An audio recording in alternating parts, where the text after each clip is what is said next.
All right. Yeah, I mean, this is not a lot to happen. Let me piss real quick and we'll go. All right, yeah, I'm gonna grab an orange soda real quick too. All right.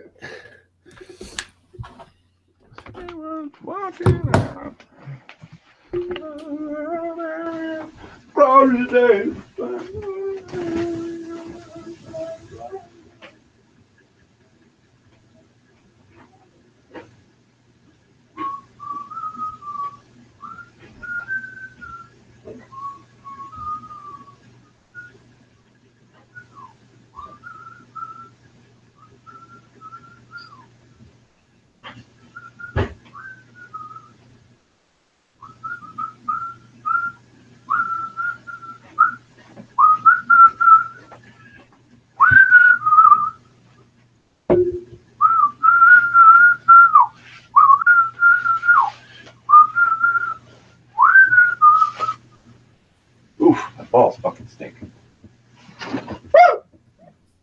I can hear the echo from the microphone to the headphones.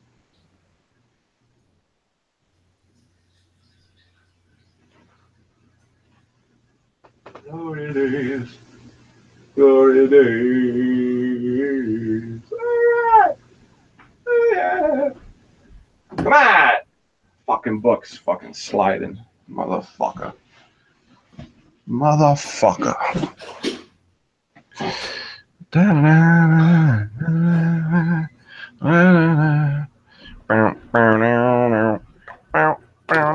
there?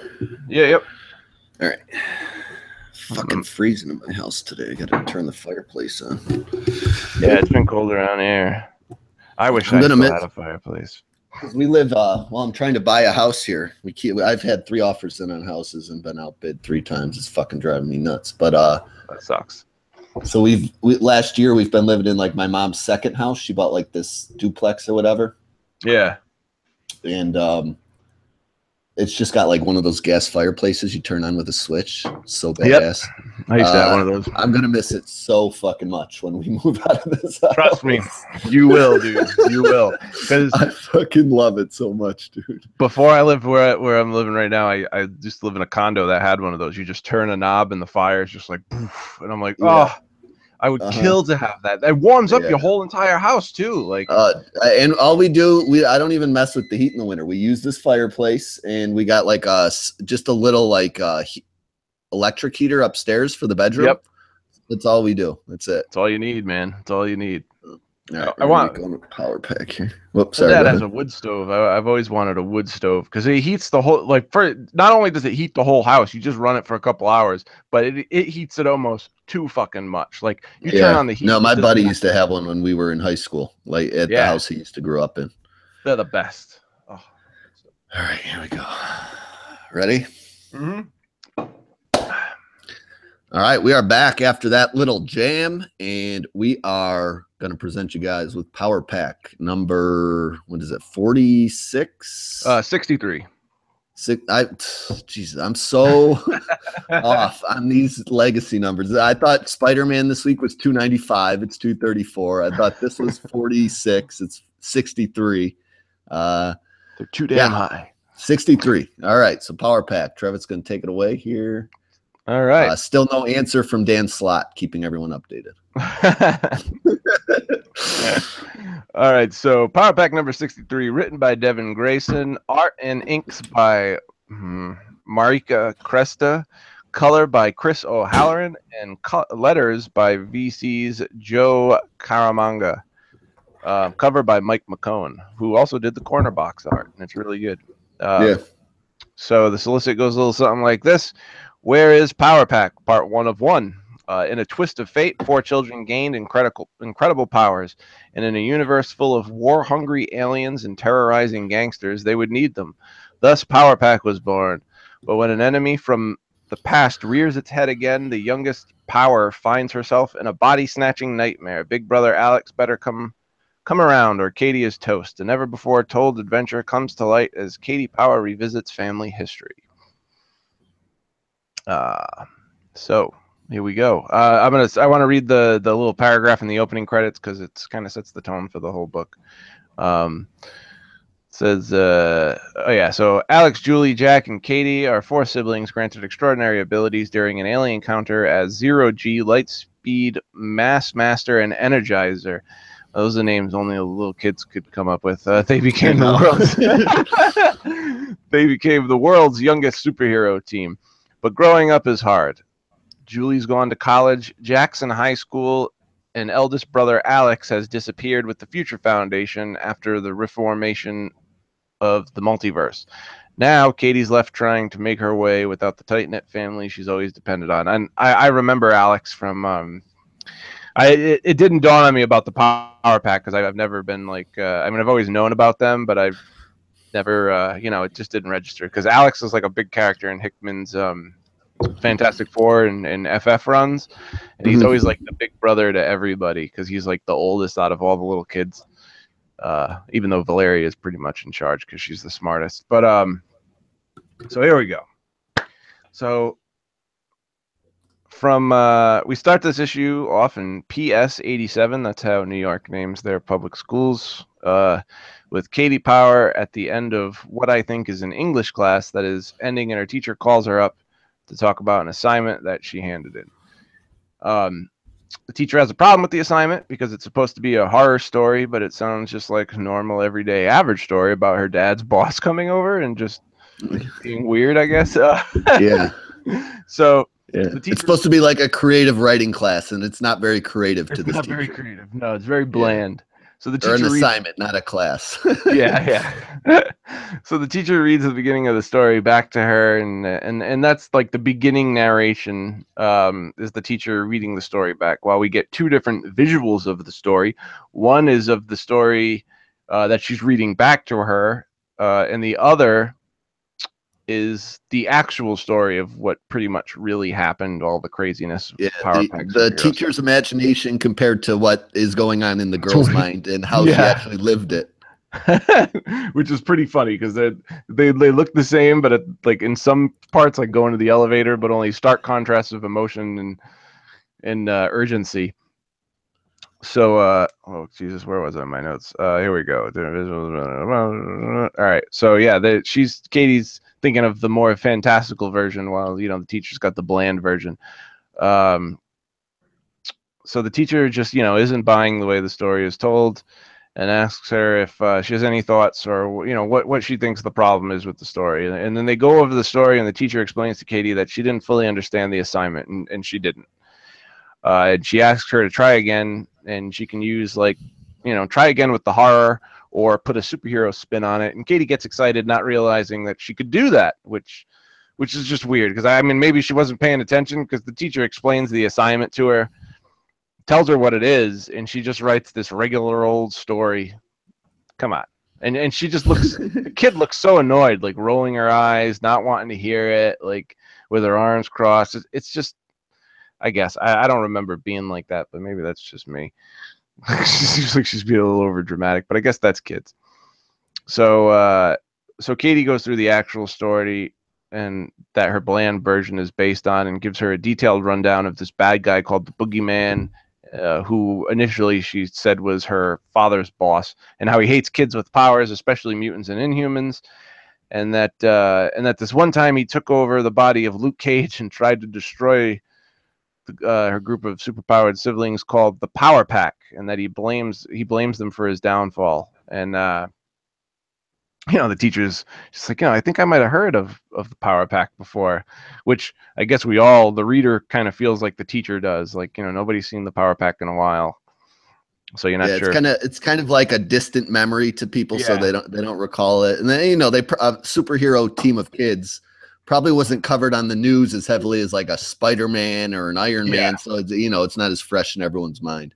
And you get a cool little mid-level panel of all the kids and their powers. Like the one girl, I can't think of their names. I'm not too familiar with them right now. Yeah, they go in and out of my head too. Yeah, she can fly, but she's super fast, kind of like a flying speedster. And she's got like light speed. Yeah, light speed. And she has like a rainbow fucking trail behind her. And then Alex, the oldest brother, he can control gravity, which is a pretty fucking dope power. I mean, come on.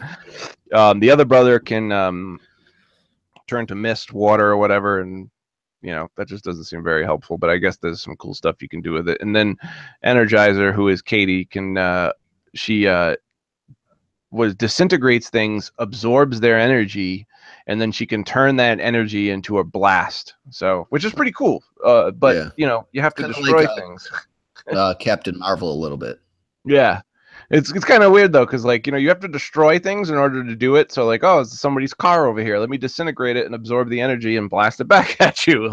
There could be more to that power though. Eventually you could probably absorb things out of the air. I mean, who knows? But anyway, so the boogeyman comes for them. Alex is sleeping and he seeps into Alex's body and takes over his body. And all the kids wake up and they're all freaked out. And the boogeyman jumps out the window, which the next part's fucking makes no sense, but it's okay. So the next page, you turn the page, the kids show up on the street to have their big obligatory superhero fight for this issue, and they're all in their uniforms. Now the kids were in the room, so it makes sense. They could be in their uniforms, they could change their uniforms, go out to the street. But then Alex is in his uniform. He jumped out of the window in his underwear. How the fuck did he get into his uniform? I'll have an answer for you when we do Midpoint Marvelous Facts, actually. All right. So they can just realize there's a whole thing about their uniforms.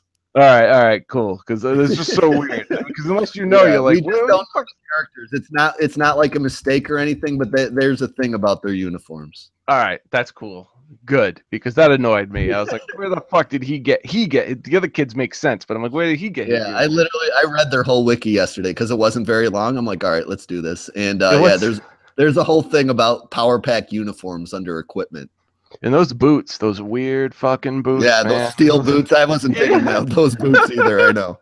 Alex's costume's cool and kind of fits at first. If you look in the beginning of the book, because it's just colored like a kind of a shadow, like that Thor issue was a few weeks ago, where his feet looked all fucking crazy. Like the one boot is just colored black, so I thought they only had it on one foot. I'm like, why did these fuckers only have a metal boot on one foot? But no, it was just shadowed. The little brother in the back, though, the youngest brother, you can see that he's got two on, but the other two, the two girls, it looks like black. But yeah, you're right, it's a shadow. They look like kind of like those boots that you'd wear in the late '80s outside to go play in the snow. The giant Velcro Napoleon Dynamite boots, but they come up to the knee.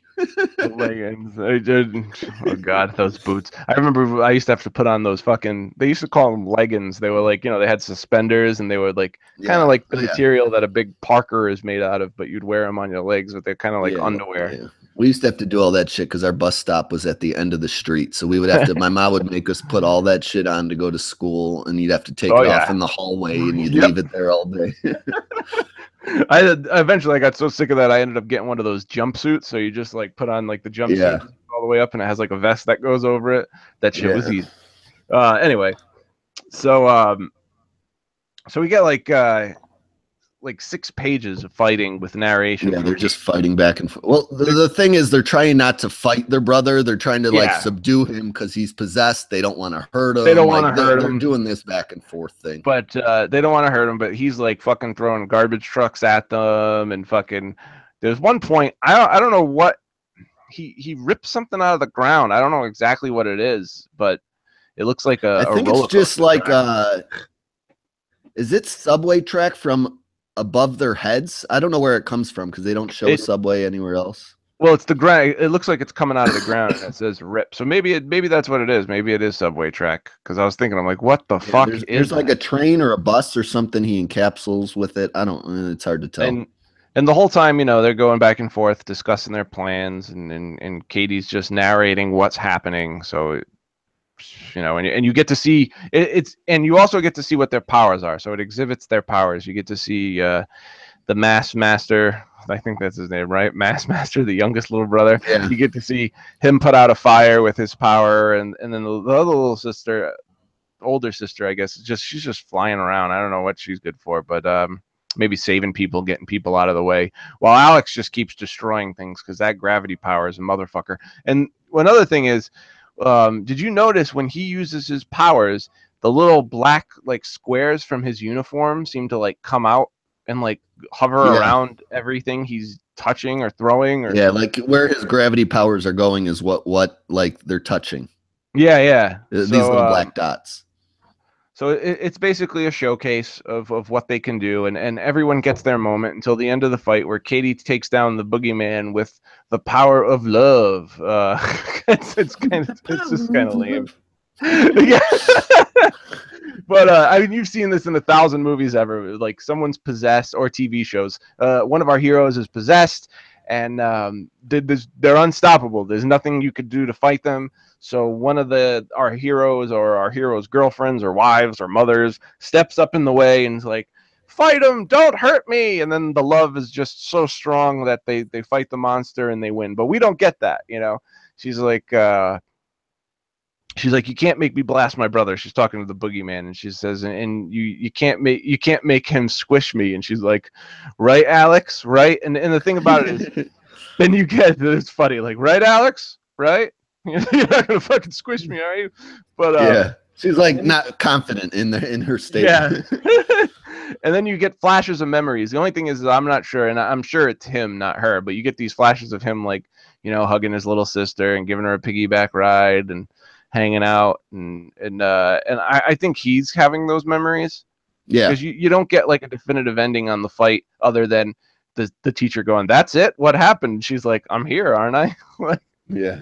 which in a way admits, like it wasn't bad. yeah, I like that, you know, because in a way it's in a way she admits that it's a true story, but it's not. You know what I mean? Like the teacher wouldn't believe her, but that's just a funny way to end it. She's like, "Well, what happens? How's you know? Oh, I'm here, aren't I? What the fuck?"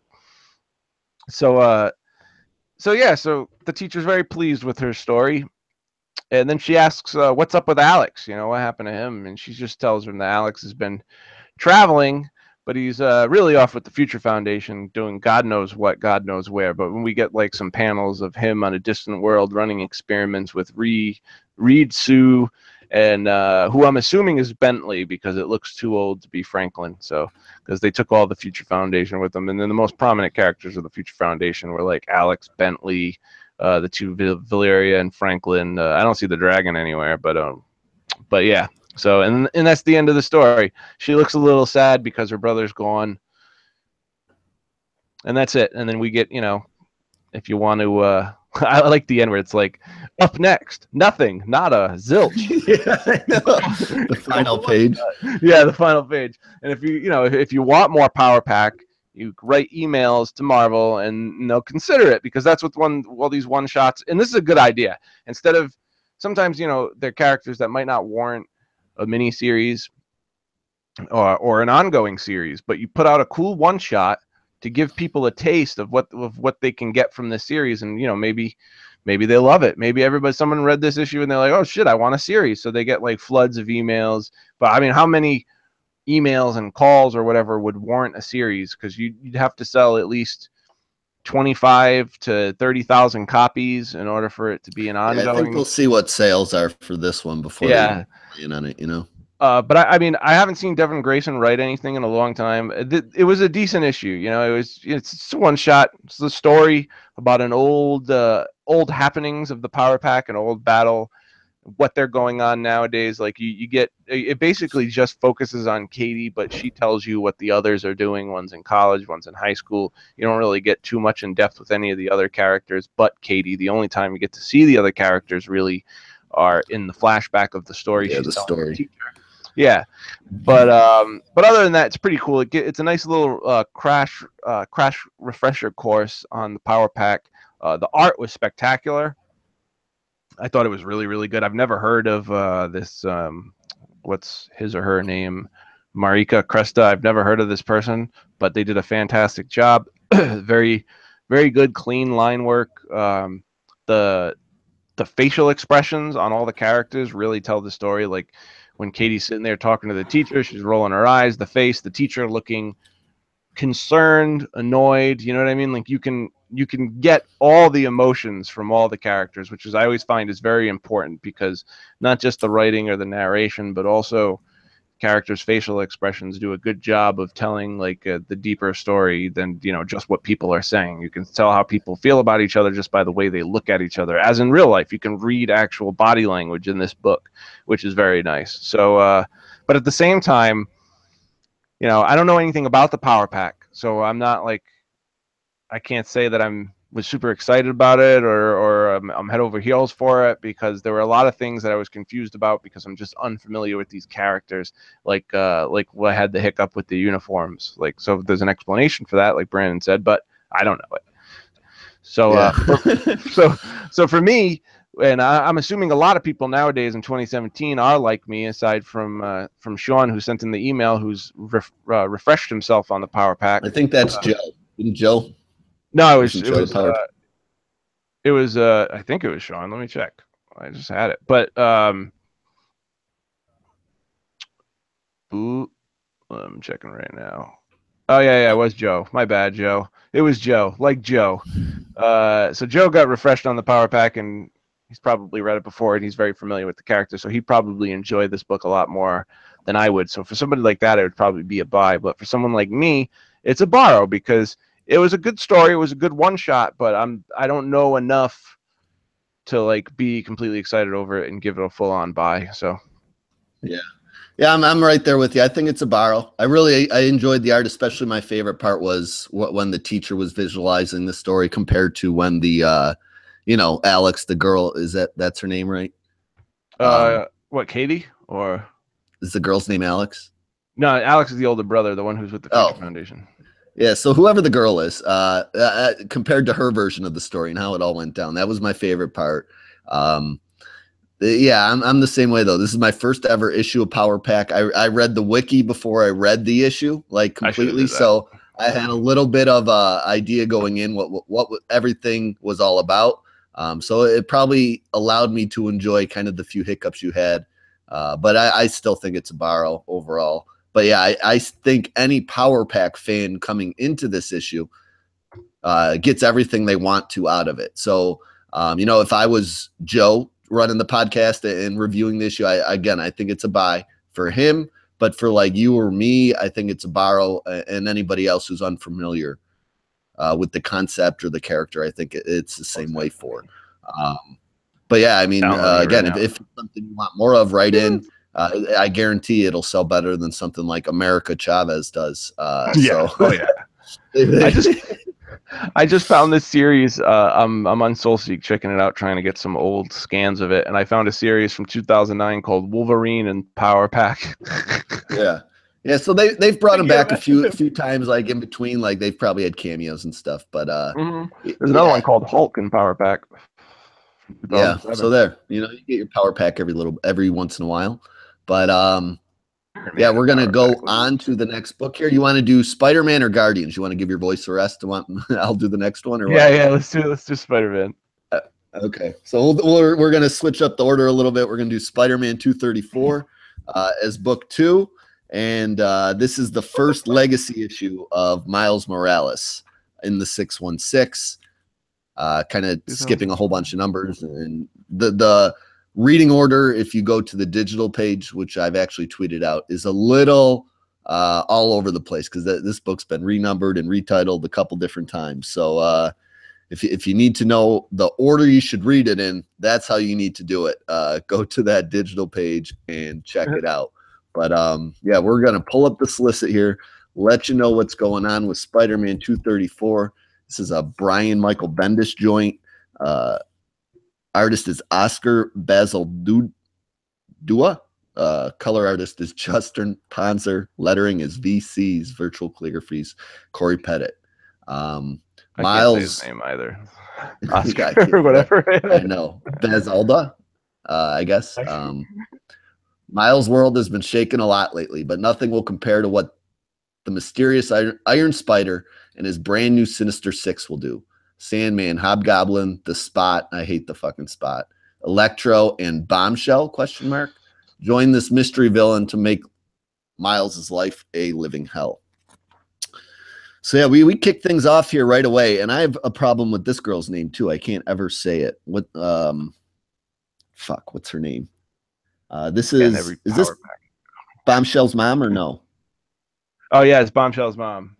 Okay, yeah. So it's Bombshell's mom. I'll get Ceres, Ceres. I think her name is. Oh no, Or no, my Caress. bad. I'm an idiot. This isn't Bombshell's mom. This is Okay. like a female version of the Tinkerer. I can't say her name either. Sears, Ceres. I don't even know.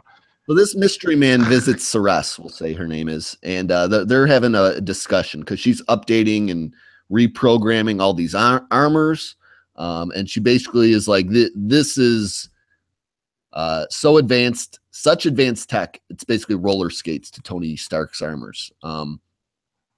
So she's saying they're advanced beyond Stark tech, and then this mystery man wants to buy all the suits. He wants everything that she has. You know, she's a little hesitant at first, kind of to just sell him everything. But I think eventually they come to an agreement, and we'll find out later on down the line that's true, so to speak. All right. We then flash forward 2 Miles at school, and for my liking, we always get just a little too much of Miles at school in this book. Way too much. But anyway, yeah, he's kind of been flirting back and forth with this cute girl that wears this purple hat all the time, has a nose ring. And it kind of feels like he's been neglecting Genki a little bit as this has been occurring. Genki's kind of always off on the side, trying to interrupt in their conversations and stuff, but he's still there. When all of a sudden, all of their attention is diverted by Fabio Goldballs returning to school because he's disappeared out of nowhere for, I don't know, 4 or 5 issues now at this point, and I can't keep track. Yeah, he's been gone for a bit. But Miles and Genki call him over, and Goldballs ends up wanting to only speak to Miles alone. He wants the girl, and he wants Genki out of the way while they discuss things. They kind of have a weird conversation at first up on the roof where I guess because Goldballs is stressed out, he keeps hitting him with flying balls at Miles's face. And Miles keeps so that was kind of entertaining. Anyway, Genki ends up interrupting their conversation. He's like, "Listen, we're all roommates. I'm in on this conversation too." And they get down to the gist of it in a long-winded fashion that Goldballs is upset because this girl Lana likes Peter, Peter likes Miles, but Miles doesn't really like her. Yeah, and Genki didn't know Miles didn't like her, which made him upset because he thought he did like her. We got some high school just bullshit going on here. You know what I'm saying? Which is, if you ask me, a super stupid reason for just Genki to be Goldballs to be gone for like 5 issues. It is. And I feel like it's almost a plot thread that Bendis changed his mind on. And this is the resolution he came up with because he was either told to drop it or just didn't feel like dealing with it anymore. You know what I'm saying? Yeah. Do you get that? Just like it just wraps up in such a stupid way. I was like, ugh. That was all I could think about for that plot thread. Like, oh, we haven't seen him for 4 issues because he's and he disappeared out of their room. Like they came home one day and he noticed that they noticed that his stuff was gone. Like they just woke up the next morning and he was gone. They're like, "Where's Goldballs?" And nobody knew. They even called his house, and his mom said, "I know." She didn't know, and we find out here she was just lying to them. All because he has a crush on Bombshell, so that's why he bounces. Like, don't even talk to your buddy about it. Just bounce. Like, who? What the fuck? So yeah, just fucking stupid. Anyway, we move on from the stupid and we go to Bombshell's mom, who's gotten out of court because S.H.I.E.L.D. is disbanded, all this stuff. So they can't hold any of these people on the S.H.I.E.L.D. charges they were brought up on.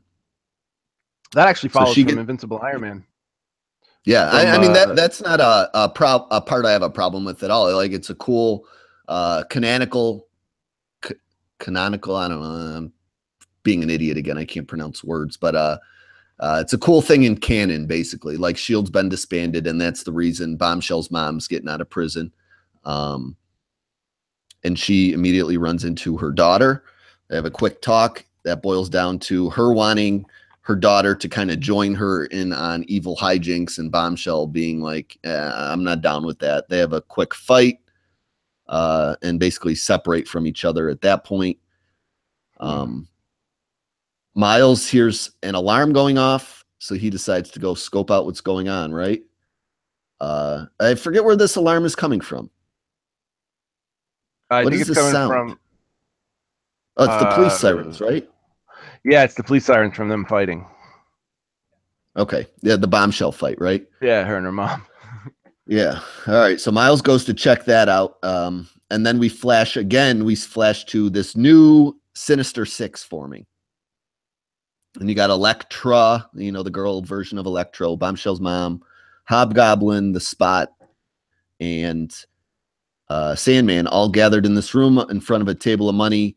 And the mystery guy is revealed to be this guy in an iron spider armor. We don't know who it is yet. He's basically saying, I want to pull off this massive job and I want you guys to help me out. This will be like one final score to rule them all. And everybody at first is basically like, yeah, I'm not fucking with you, dude. We don't even know who you are. So he decides to pull off his mask and reveal himself.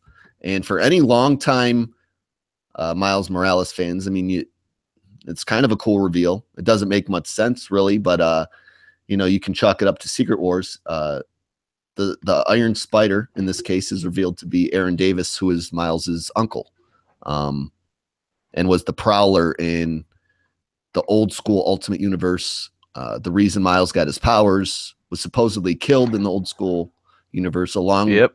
Miles' mom was also dead, but she's back. So, I missed that series. Yeah, that's where we're at.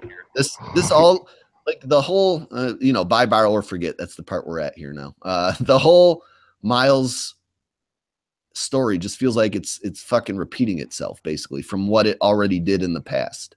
You know, the drama with Miles's mom and now his uncle, and like this is all stuff that has happened in a Miles book before, and we're just like treading new ground. So while I did like the end reveal and who it is, you know, it's interesting. All the stuff that happens leading up to it is just classic, like Bendis wordy dialogue and like not up to Defender's quality level book that he's putting out, you know, in the same universe. It just feels like something he cares less about. And I like continue to say I would like to see somebody else tackle this book and take it in a new direction, because it's, I don't know, I feel like the cover looks beautiful for next issue, which entices me to buy it, but I feel like I'm just so done with this book. I don't know if I can do it anymore.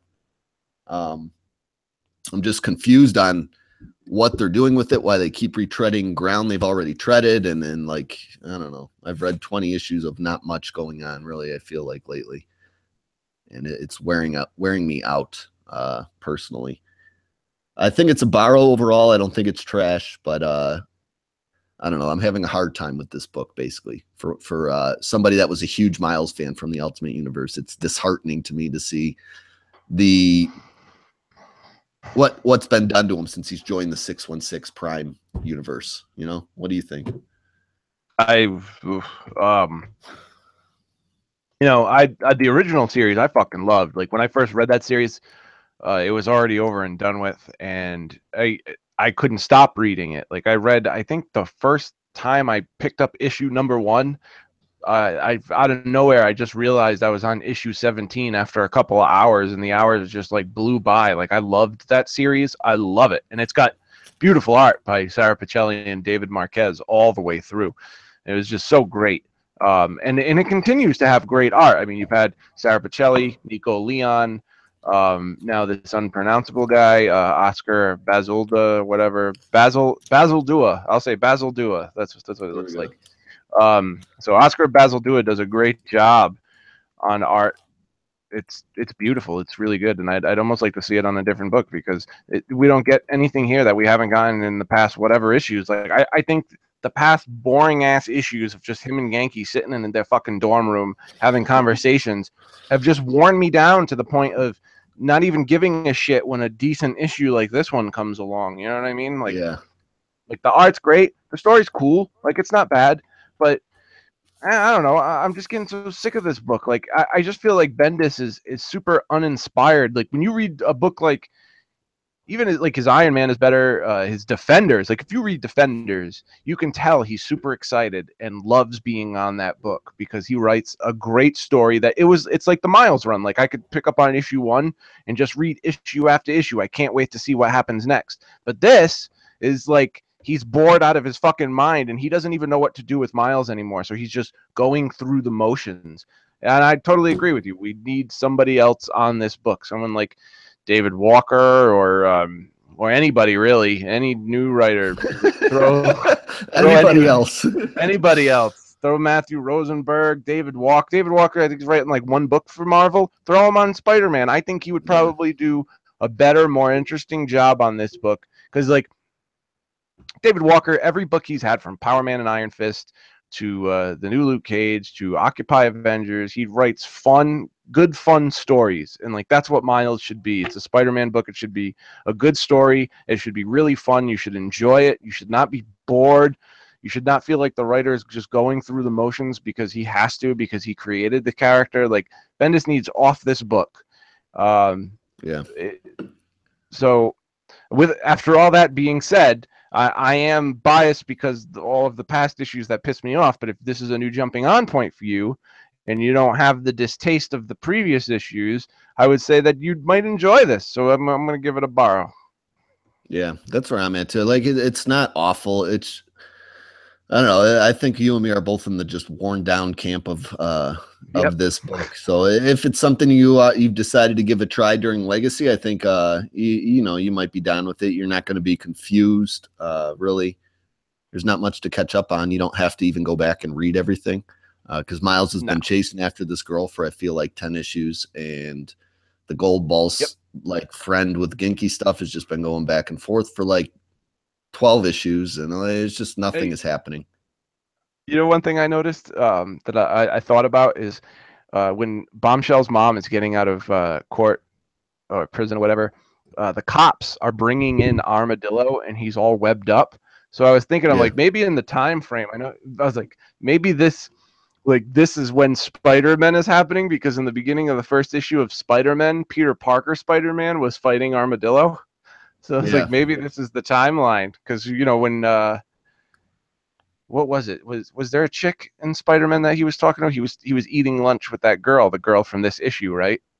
And we were commenting, and we were commenting on how like she just got introduced the issue before Spider-Man, and they didn't have like all that much of a history together, but they seemed to be closer in Spider-Man. So maybe this is the timeline.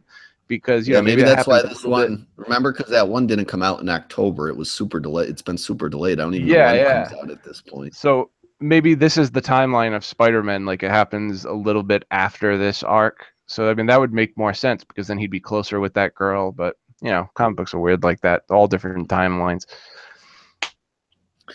Yep. So we're gonna move on to the Midpoint Marvelous Facts before we wrap up with book section number 2. We'll be right back.